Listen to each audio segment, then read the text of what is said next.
Moi, j'ai travaillé avec Jean-Charles Castelletto, qui jouait Ouais, pour le Cameroun ouais, et bien sûr. qui avait participé à une Coupe du Monde. Et il marque un but contre la Serbie. Sacré match d'ailleurs, en match de une fille qui avait porté plainte. Ouais, ouais. Et je me réveille le matin. J'étais à l'étranger, moi. Je vois ce truc-là et je lui envoie tout de suite un message pour lui dire, s'il te plaît, dis-moi que T'étais t'es pas pas là. dans le groupe. Ah J'étais ouais. content parce que dans ces cas-là, même Ça a pas si géré t'es ça dans après le derrière. groupe, ouais, puis même si t'es dans le groupe et que t'as rien fait de spécial, mais en fait t'es juste associé à ce truc-là, bon, ça peut se Forcément, poursuivre pendant des années, forcément. ça peut être hyper relou.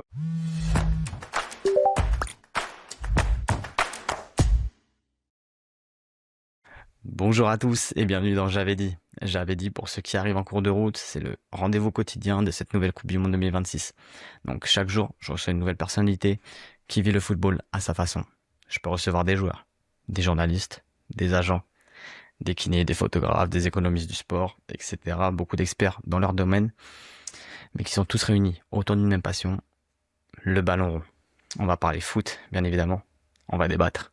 Et on finira par le moment de vérité, les pronostics du jour.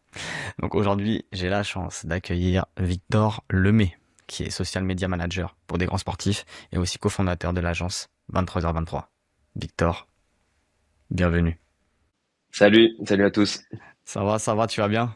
Très très bien, prêt Ok, pour la Coupe du Monde, j'ai hâte que ça commence. super. Ça va, t'es pas trop surbooké, on va dire, avec tout ce qui se passe en ce moment là? Écoute, j'ai pas de clients qui jouent la Coupe du Monde, donc déjà j'ai pas ce stress-là. Mais écoute, j'ai toujours beaucoup de travail quoi qu'il arrive avec mes différents clients, donc voilà, je m'ennuie pas dans tous les cas. Ok, trop bien. Bon bah ça va alors, ça va. Et est-ce que du coup tu peux te présenter en quelques mots pour ceux du coup qui ne te connaissent pas? Et il y en a beaucoup qui me connaissent pas. C'est ça. Écoute, donc moi je suis Victor Lemay, j'ai 38 ans bientôt.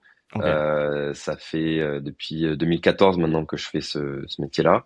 ça fait un moment, Ouais, ça commence à faire maintenant. C'est un métier qui a beaucoup évolué parce qu'au tout début, j'imagine. bah, c'était les débuts d'Instagram par exemple. Donc ça Ok. me rajeunit pas, mais voilà. Donc, mais c'est un métier que j'adore. Je trouve ça génial de construire l'image d'un joueur ou en tout cas l'aider à améliorer son image à travers de ses performances sur le terrain évidemment, ou travailler avec des agents. Voilà, c'est un métier qui me passionne. J'ai toujours Trop bien. adoré le foot depuis que je suis gamin, donc c'est vrai que de bosser là-dedans, j'adore quoi. J'ai toujours un petit peu cette âme d'enfant, plus autant qu'avant évidemment, mais voilà, donc ça fait un Bon, petit on moment reste maintenant toujours que des je fais grands ça. enfants, malgré notre âge, on va dire. Mais la magie du football de quand t'es enfant disparaît un petit peu, c'est C'est vrai. normal, mais voilà, toujours aussi fan de foot. Trop bien, c'est le plus important. Et justement, en tant que fan de foot, c'est quoi si tu devais me donner ton souvenir, on va dire, de cette compétition, d'une Coupe du Monde, qui t'a le plus marqué, ce serait quoi? Oh, bah, je pensais France 98. Moi, j'avais 10 ans. Ok. Voilà, ça commence Franchement, les bons souvenirs à rester ancrés, ouais. franchement, moi, je me souviens de plein de trucs. Vraiment, de cet été-là, c'était fabuleux. En plus, à 10 ans, t'as aucun problème. C'est C'est ça. l'été, il fait Pas beau, d'autres t'as soucis, juste, hein. bah, C'est que le franchement, football, justement. exactement. Le football, c'est le truc le plus important. Les copains, il fait beau, il fait chaud, c'est l'été. Enfin, franchement, c'est les souvenirs incroyables. Moi, j'ai un souvenir fabuleux de cet été-là. Et puis, bah, première victoire. En plus, enfin, je m'estime très chanceux d'avoir pu vivre ça, d'avoir connu ça, tu vois, à un âge Hmm. où tu as vraiment des souvenirs à 10 ans. C'est Mais vrai.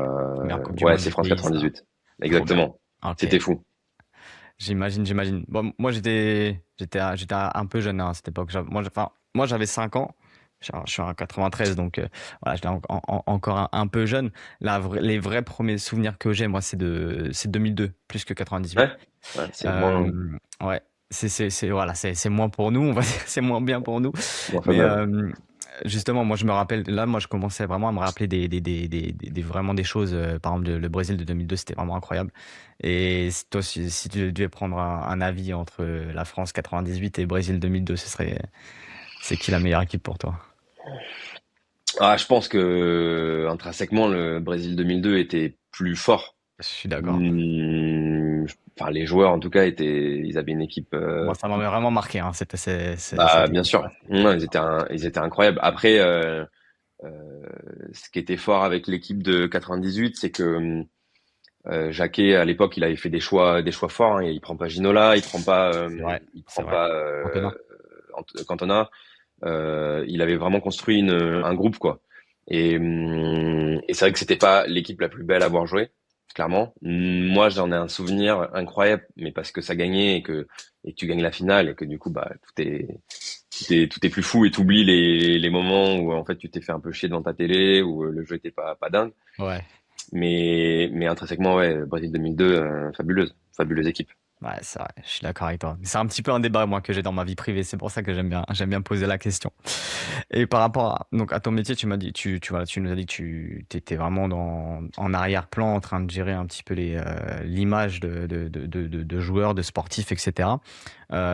S'il y avait un joueur à son apogée que t'aurais pu gérer, ce serait qui, par exemple?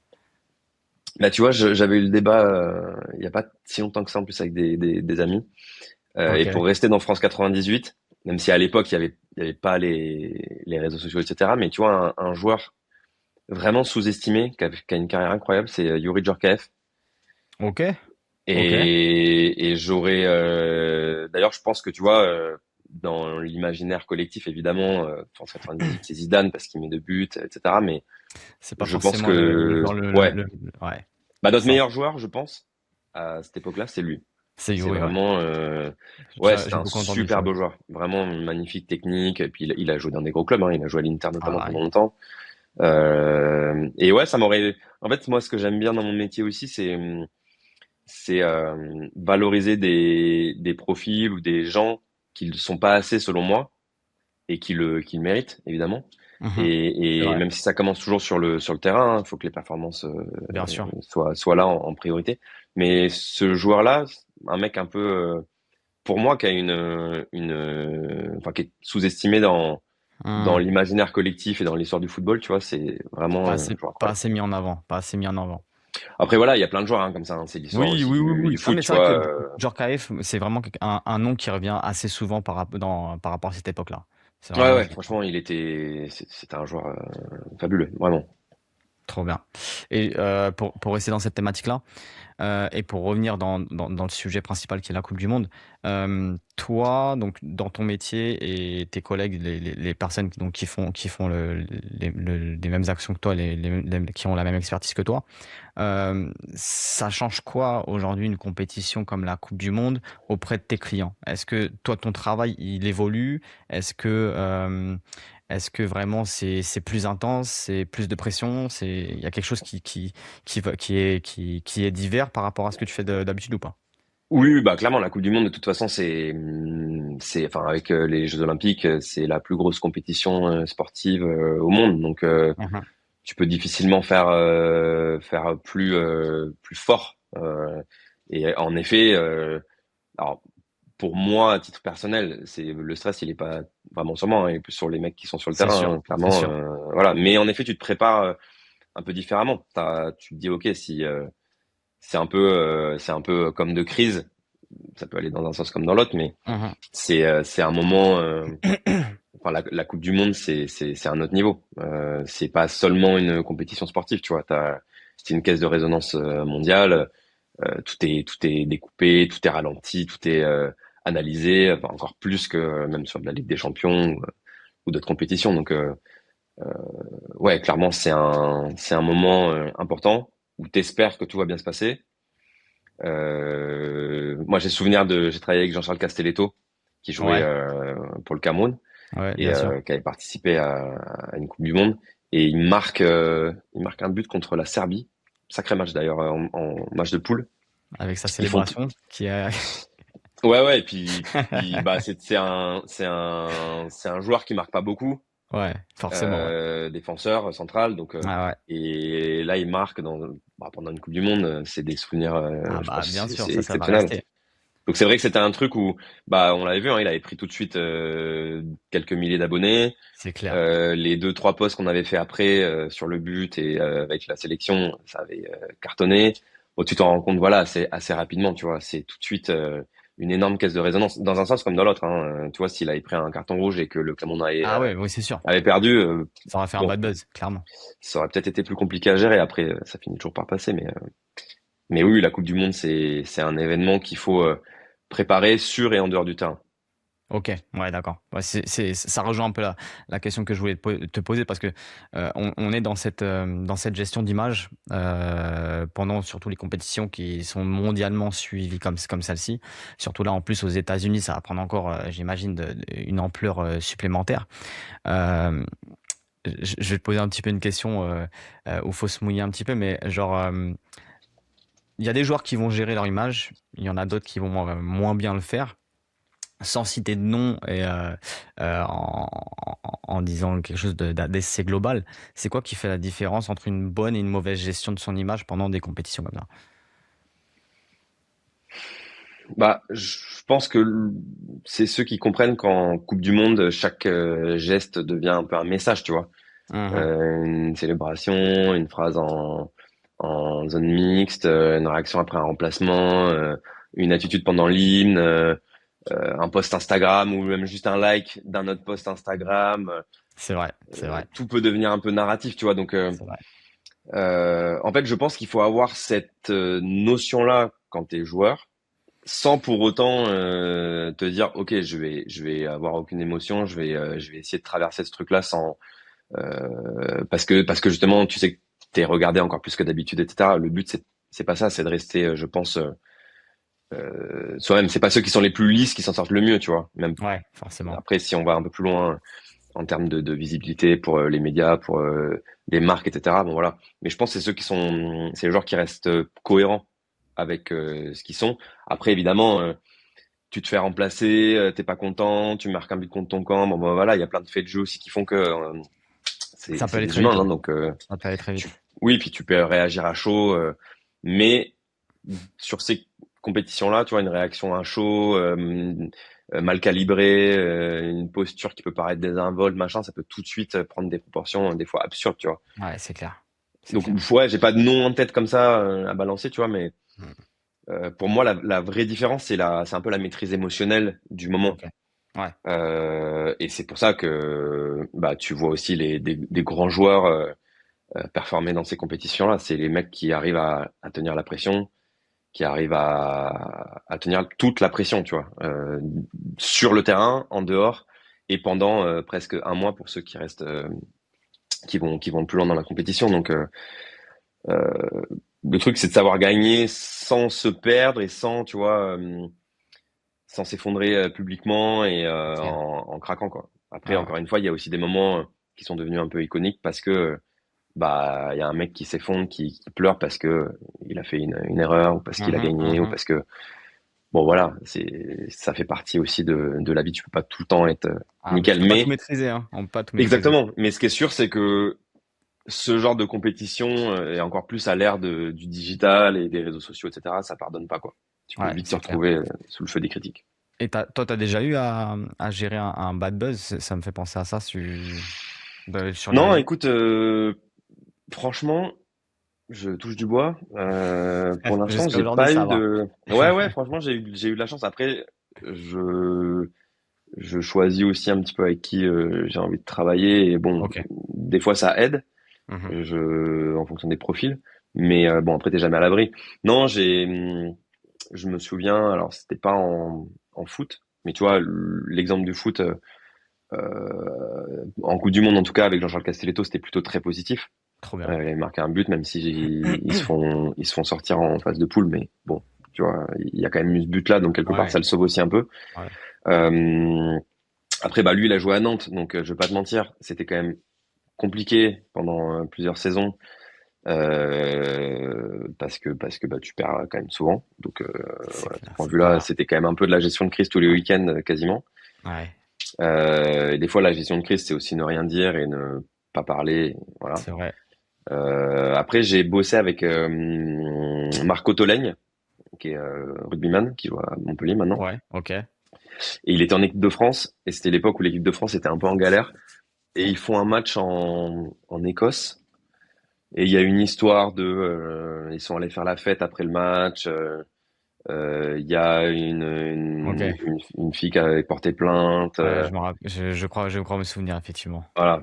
Ah ouais. Et je me réveille le matin. J'étais à l'étranger, moi. Je vois ce truc-là et je lui envoie tout de suite un message pour lui dire, s'il te plaît, dis-moi que T'étais t'es pas pas là. dans le groupe. Et il me répond tout de suite. Il me dit, non, non, Ah moi ouais. j'étais dans ma chambre, j'ai pas bougé. Euh, ouais, franchement, Ah j'étais ouais. content parce que dans ces cas-là, même Ça a pas si duré, t'es ça a dans pas le duré rien. groupe, ouais, puis même si t'es dans le groupe et que t'as rien fait de spécial, mais en fait, t'es juste associé à ce truc-là, bon, ça peut te Forcément. poursuivre pendant des années, Forcément. ça peut être hyper relou à gérer. Donc j'avais Ouais, en c'est effet pas trop envie de gérer ce genre de truc-là. Donc voilà, d'ailleurs, je passe le bonjour à Marco, je lui enverrai l'épisode. avec plaisir, avec plaisir. On viendra faire la Coupe du Monde de rugby, on l'invitera du coup. Ah bah avec plaisir, il sera content. Non, non, ce serait top, ce serait vraiment top. Mais ouais, du coup, ok, ouais, vraiment, c'est jusqu'à aujourd'hui, pas rien de mauvais à Non, gérer. franchement, je remercie tous mes clients pour rester calme et discipliné. Trop bien, trop bien, trop bien. Euh, on- Aujourd'hui, moi, il y a des choses que je voudrais rentrer un petit peu dans le vif du sujet. Tu sais, t'as des clubs, t'as les équipes aussi nationales qui ont des millions d'abonnés aussi maintenant. Eux aussi, ils gèrent les médias, ils ont leur social media manager à eux, etc. Est-ce que euh, un joueur, il doit multiplier sa com en plus de ce que fait le club ou ce que fait déjà ses employeurs, ça suffit? Non, ça suffit pas parce que le club, il raconte l'histoire du club, il Hum, raconte son histoire. Après, évidemment, le but, c'est de valoriser ses joueurs et de les mettre en avant. Mais pour moi, c'est pas du tout le même narratif. Un joueur, sans être forcément hyper actif sur les réseaux, il a sa propre histoire à raconter, il hum, a sa hum. propre sensibilité, il a peut-être des sujets dont il a envie de parler C'est vrai. il a envie de le faire Qui lui sur sont ses propres. réseaux.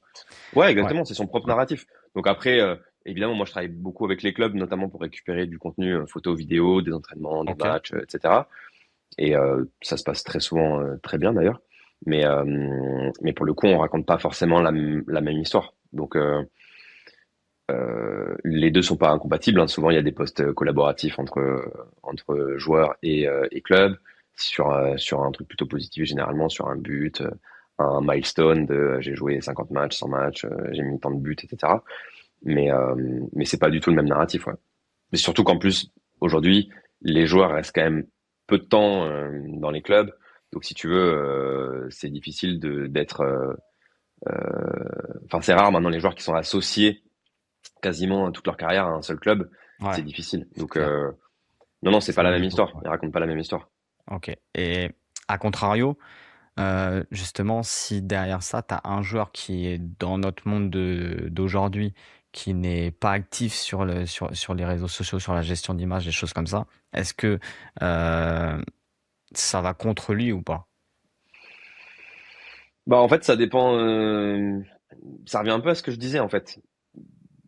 Je pense que un joueur qui est pas actif sur les réseaux, le risque, c'est de laisser les autres raconter son histoire à sa place, en fait.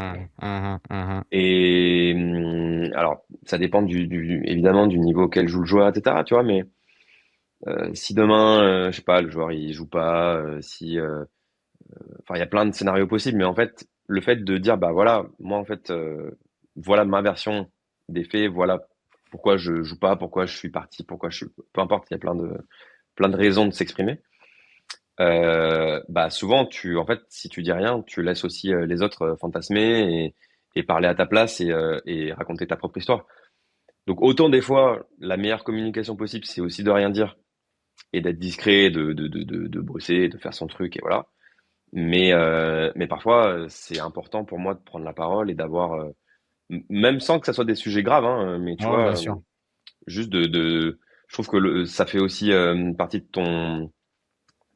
les supporters aiment bien ça, tu vois, mais de l'authenticité d'un joueur, après un match, après une victoire, après une défaite, après s'exprimer, euh, ouvrir un peu ton cœur des fois. Mhm. pour moi, le vrai risque, il est là. Après, à court terme, ça peut lui coûter quelque chose. Un joueur qui cartonne sur le terrain, il aura toujours une base très solide. Tu vois, la performance, c'est le premier levier en termes d'image. Ah ouais. Mais après, si tu veux aller un peu plus loin, si tu veux aller chercher des marques, etc., bon, bah, les réseaux sociaux aujourd'hui, Donc ça, encore une fois, sans être, ça a un rôle prépondérant aujourd'hui, quoi qu'il arrive. bah, pour moi, oui. Après, je vais pas te dire que c'est pas important, hein, sinon je me tire une balle dans le pied. Mais non, mais je le pense vraiment en plus. Pour le coup, Ouais, c'est pour ça. ouais, ouais. C'est pour ça. Ok, trop bien. Bah écoute, je te remercie beaucoup. Si là j'imagine que tu vas tu vas bien suivre la compétition. Si tu Ah devais oui. te mouiller un petit peu, ce serait quoi tu penses qui va finir en demi-finaliste là? Je demande pas les finalistes, au moins les quatre équipes qui vont aller le plus loin. Alors, écoute, bon, déjà, Cocorico, on va dire la France. Ok, trop bien. Euh, voilà. Après, écoute, je vois bien le Portugal aller très loin. Je trouve Mhm. ils ont Grosse une équipe, ouais. sacrée équipe. Ouais, Ouais, franchement, ils ont vraiment une belle équipe. Je vois bien le Maroc trop bien. aller Ok. loin aussi. Bon, c'est pas très Ouais, ouais, original, hein. grosse infrastructure, le Maroc qui commence, on va dire, ces dernières années à aller de plus en plus loin. Bah, demi-finaliste déjà à la Ouais, dernière Coupe du Monde, ouais, ouais. c'est vrai. Donc, Oui, c'est vrai. bis repetita lors de cette édition alors. Ouais, ouais, et je vois Ok. bien, alors même si je pense qu'on les attend pas trop là cette année, mais bon, c'est un peu toujours c'est mon gros pari. Bon, après, je suis nul je te le disais en off, mais je suis vraiment Mais une catastrophe en pari, vas-y, donc, on est là pour juste lancer voilà. entre nous, tranquille. Mais je verrais bien l'Angleterre, Ok, parce que ok. justement, je trouve que Tourelle il a fait des choix forts. Des décisions importantes, ouais, quand même, ouais. Ouais, il a pas pris certains joueurs, et je me dis qu'il est en train il est en train de créer un vrai groupe, une vraie équipe, un truc un peu. Je pense qu'ils vont être très très chiants à jouer, l'Angleterre. Bon, ça se trouve, ils vont se Il faire l'était sortir au déjà, premier hein. tour, c'est sûr. On espère en tout cas, Euh, pour voilà. apporter un peu de rivalité. Ouais, exactement. Mais voilà mes quatre demi-finalistes. Donc pas de, toi c'est très européen et africain, mais pas de d'Amérique ou d'Amérique du Sud. Je trouve que les équipes d'Amérique du Sud sont un peu en dessous. Ouais, j'ai le Et même ressenti. J'ai le même ouais. ressenti. Et Ouais, tu je vois, je mets pense. pas l'Espagne par exemple. On verra. Surprise. Exactement. Ok, très intéressant. J'aime bien, j'aime beaucoup, j'aime beaucoup. Et t'as une petite équipe, je sais pas, que tu penses qui fera un peu une petite surprise pendant la Coupe du Monde, quelqu'un qu'on n'attend pas? Euh, écoute, c'est une bonne question. Ouais. Ouais, genre, je vois bien si allez, je vais dire le Japon. Ok, Je les vois bien faire ça revient souvent. Moi, je suis un quart de finale. Je très les ai très vus jouer en friand. amical là, Ouais, et ouais. c'est pas mal, hein. Ils ont des Moi, bons je suis joueurs, très hein. très friand de cette équipe, hein, vraiment. C'est une équipe Ouais, que on sous-estime, qui reste dans l'ombre, qu'on parle pas beaucoup, mais attention, ça joue très bien. Ça prépare des grandes compétitions depuis un bon moment. Et le football asiatique est vraiment en train de commencer à être reconnu. Et ils ont des joueurs. Attention, ouais. J'ai attention, vu un ça match joue très amical très bien. en Écosse là. Ouais, ils ont Et gagné, bah, je ouais. pense ouais, ouais, ils vont Ah être. ouais, Je pense qu'ils vont être très chiants à jouer. ça joue proprement, ça joue ensemble. C'est vraiment quali. C'est vraiment quali. Ouais. J'aime beaucoup. Donc je les Ouais, vois donc bien faire un petit attention. quart de finale, un truc comme ça. Ok, j'aime beaucoup. Attention au Voilà. Japon. Trop bien. Bon Victor, merci beaucoup. On va passer au moment de vérité maintenant pour voir si tu as les bons pronos du jour. Du coup, les matchs qui vont venir, ça commence avec l'Espagne contre le Cap-Vert. Ouais. Est-ce que tu as une idée un petit peu de ce qui va se passer? Euh, Bah écoute, alors autant je mets pas l'Espagne en demi-finale, autant là je pense qu'il va y avoir une petite fessée. Il y aura un match. Donc je vois bien l'Espagne mettre un petit 6-0 6-0, au ok. Cap-Vert. Je le Ouais, note, ouais, ouais. hein. C'est C'est filmé, hein. C'est- enfin, c'est filmé. Mais après encore une fois, voilà, surtout ne suivez pas mes pronostics, hein. Je l'aurais dit plusieurs fois. Non, c'est Voilà. entre nous. C'est juste notre petit jeu entre nous. Il n'y a pas de problème. Le match qui suit, il me semble, c'est Belgique-Égypte. Ouais, écoute, j'ai mis un partout, Ok, un ok. partout. Assez serré. Les Belges, tu les vois Ouais, pas euh, transcendants? non, je les vois pas transcendants, et l'Égypte est une équipe quand même pareil solide. Ils ont des bons joueurs. C'est plutôt une grosse équipe africaine, donc je pense ils vont galérer. Voilà, un Ok, partout. ok, ok. Je suis en phase. L'Arabie Saoudite et l'Uruguay qui vont jouer pendant la nuit. Ouais, et bah écoute, ça j'ai mis un partout aussi, match nul. Je, Ok. je trouve l'Uruguay très très limité. Et Ouais, l'Arabie Saoudite, alors je t'avoue que je vais pas faire le mec, hein, je connais pas beaucoup de joueurs. Je sais qu'il y en a un qui joue à Lens, qui a d'ailleurs fait une très bonne saison. Et, ouais, ouais. et je pense que c'est quand même une équipe qui a fait des progrès, même si bon là, ça a l'air d'être un peu le bourbier avec la valse des entraîneurs, etc. Ça a l'air d'être un peu compliqué, mais c'est une équipe qui a l'air de faire des progrès, donc voilà, je Ouais, vois bien un attention, ça petit, un avait petit déjà match nul surpris un aussi. petit peu lors de la dernière Coupe du Monde, donc ouais, on peut avoir des petites surprises comme ça, Exactement. des équipes qui tiennent tête aux gros, Ouais, aux gros Américains du Sud. Et après, exactement. c'est l'Iran et la Nouvelle-Zélande qui vont jouer très au milieu de la nuit. Ouais. Écoute, je vais mettre l'Iran. Ok, Voilà. ok. Je sais pas, je connais pas les cotes encore de ce match-là, mais je pense que c'est quand même difficile à pronostiquer. J'ai vu que la Nouvelle-Zélande a pris une fessée là en amical, Ah ouais, ouais. Ils ont pas, donc c'est pas bon, joué à voir. Donc pour ils me leur font un peu premier peur. match, on va être sur quelque chose d'assez compliqué du coup. Ouais, ouais. Donc je sais pas. L'Iran après, bah c'est pareil. Je vais pas mentir, je connais pas trop. Puis bon, la Mhm. situation actuelle, je pense, ne va pas les aider à très très bien préparer non plus cette compétition. C'est Mais vrai, c'est assez compliqué, ouais. mais On verra. voilà, l'Iran, Ok, grosse cote. trop bien, trop bien. Ok, bah merci, merci. On verra donc au réveil si t'avais dit vrai ou pas. Je vais l'habitude de terminer un petit peu sur une petite question bonus qui te concerne principalement. Euh, on va revenir surtout sur ton expertise. Si aujourd'hui, justement, tu m'as dit que tu n'avais pas la chance sur cette compétition de représenter quelqu'un, si tu devais, on va dire, prendre l'image, gérer l'image d'un des joueurs de l'équipe de France sur cette compétition, sur celle de 2026, ce serait qui? Sur cette compète là, de ce Ouais, groupe-là, ouais, sur ce groupe-là, là. euh, bah écoute, il y en a deux. Je me dis Cherki, je pense que Ok. Il fait beaucoup tu parler de lui, alors hein. Il fait beaucoup parler ouais, de lui. bah j'ai vu ses déclats d'hier soir. Ouais, Moi je trouve ça bien, mais par contre derrière va falloir assurer quand même. c'est vrai. Et après un peu pour la blague, mais Michael Olise parce qu'il est tellement lunaire que Ouais, je sais pas, j'ai envie d'apprendre à le connaître. c'est vrai. C'est vrai, il est particulier, hein. Lui, c'est son talent Ouais, qui ouais, parle pour lui, hein. C'est vrai. exactement, Non, exactement, mais je sais pas, en fait, il rentre pas dans les cases. Du coup, ça gêne un complètement. peu. Ça gêne un peu. Bah Bah, moi je ça trouve ça revient. génial. Ah Ouais, ouais, ça revient moi dans je tout trouve ce ça que tu génial. disais auparavant, hein.